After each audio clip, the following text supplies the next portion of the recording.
listening to an extra shot episode on the Project Zion podcast, a shorter episode that lets you get your Project Zion fix in between our full-length episodes. It might be shorter time-wise, but hopefully not in content.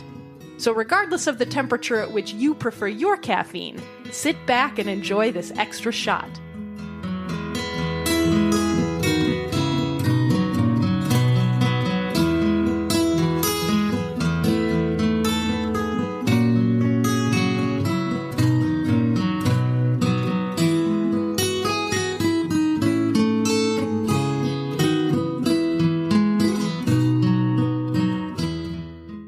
Hello, Coffee Connect listeners.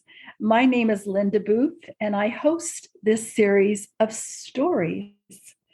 Sharing gospel and modern-day stories continues, I believe, the work of Christ who gathered people to himself and by his death and resurrection set them free for new life in the world. It is this community of disciples formed in Christ's image that finds its place and role in the gospel story and continues to bear witness of Jesus Christ in and for the world. This outward action becomes a public announcement of God's actions in the world and moves people from the safe group they call family to God's children who need gospel transformation. Gospel and real-life stories help communities remember. It helps them recite and live their lives into the narrative of God's action in Jesus Christ. When inhabited faithfully, story keeps us from being mere tourists on the journey. Instead, we become pilgrims who seek to live into the story. Only as this happens can we become faithful tellers and enactors of that story in a world that is watching and listening, even when we are tempted to think it is not. Jesus understood the power of story to spiritually form and prepare people to be sent in Christ's mission. He was a master storyteller, and he used parables to place his followers in the story and elicit a response or change in their behavior. One example among many is the story of the compassionate Samaritan, or better known as the Good Samaritan. This story ends not with they lived happily ever after, but with the question, which of these three do you think was a neighbor to the man who fell into the hands of the robbers? So who is my neighbor?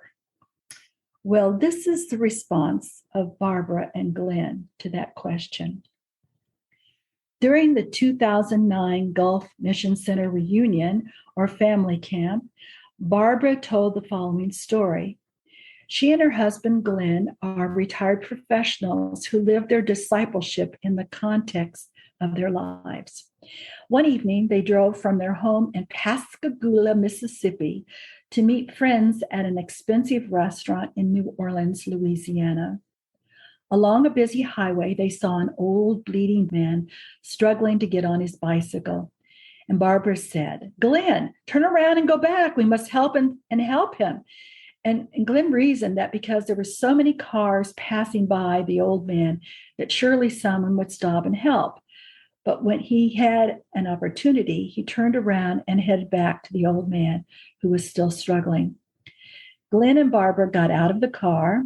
They tended to his wounds, and they told him that they would take him to his home. As they were loading the man's bicycle into their Escalade SUV, two policemen arrived, putting on rubber gloves to deal with the man's injuries. And Barbara said she looked at her hands, which were covered with the man's blood. They followed the police car to the man's home, where they spent time with him to ensure he would be all right. They missed their dinner with their friends. Barbara and Glenn could have made a different choice that night. Many drivers, some of whom probably were Christians, drove past the bleeding man. However, Barbara and Glenn were the only ones who stopped to help him. On that day, they heard the call that summoned them to take part in God's grand story. They traveled as Good Samaritans and gave flesh to Jesus Christ. The biblical narrative continued through their actions. So, who is my neighbor? This is a story about a man named Bill and a man named Bill. At the first Racine, Missouri reunion commitment service, many people stood to rededicate their lives as Jesus' disciples. I vividly remember one of them. A retired man named Bill simply said, "I commit to being a good neighbor to my neighbor Bill." And then he sat down. Several months later, I had the opportunity to sit next to Bill at a potluck in his home congregation. And I asked him about his neighbor Bill.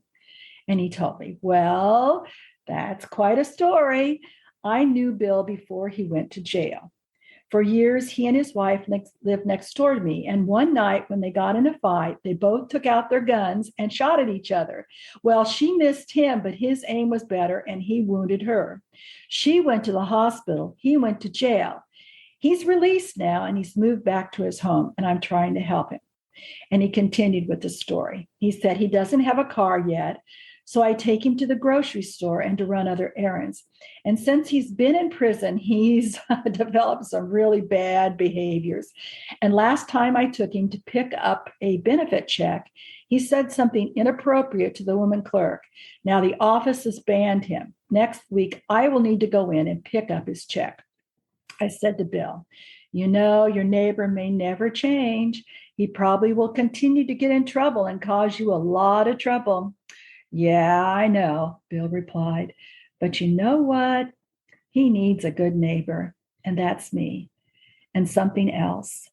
My neighbor Bill is a child of God. He needs to know that. So who is my neighbor? This is my last story. Several years ago, at a reunion or family camp in Western Pennsylvania, a man stood during the morning fellowship service to ask for prayers for a woman and her granddaughter. They were going to be baptized at the reunion. The woman was his next door neighbor. They had started out as casual friends, occasionally speaking across their front yards. Now they were good friends. As a result, the woman and her granddaughter had asked to be baptized at the reunion. Another morning, he asked for prayers for the woman's brother. He explained that her brother had been in a motorcycle accident, paralyzing him from the waist down.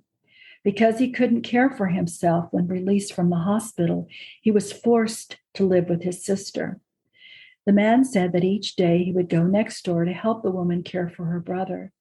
He said at first the brother was very angry, especially at God, but as they became close friends and he shared his witness of Jesus Christ, the paralyzed man's attitude gradually changed.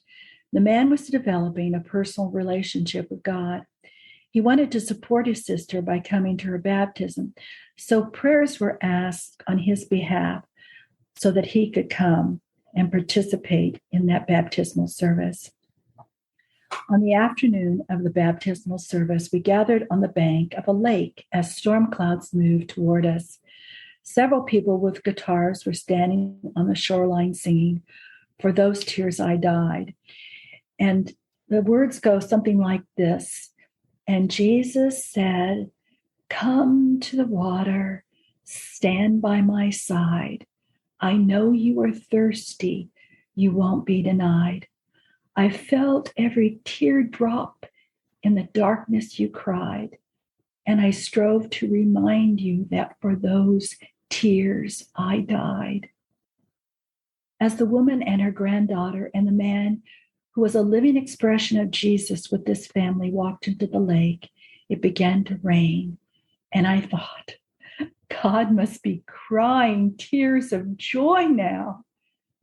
They came up out of the water and we clapped in joy. Because it was raining harder now, people were moving quickly to seek shelter. And as they separated, I saw a man in a wheelchair. The man who had cared for the paralyzed man and had just baptized his sister and niece leaned over to talk with him. And then that good neighbor raised his hand and he shouted above the commotion, "Stop! We're going to have another baptism." And then he and another man gently put their arms under the man, lifted him from the wheelchair, chair and carried him into the water as God's joyful tears rained all around us. So you see, my friends, we are to be good neighbors. The parable that Jesus told was not just a story, it was a call to action. And so now you and I are called to be a good friend to our neighbor. Action. Jesus' action lived out in us.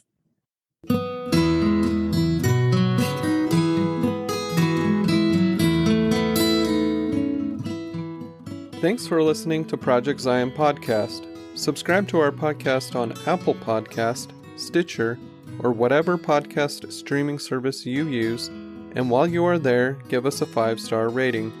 Project Zion Podcast is sponsored by Latter-day Seeker Ministries of Community of Christ. The views and opinions expressed in this episode are of those speaking and do not necessarily reflect the official policy or position of Latter-day Seeker Ministries or Community of Christ. The music has been graciously provided by Dave Hines.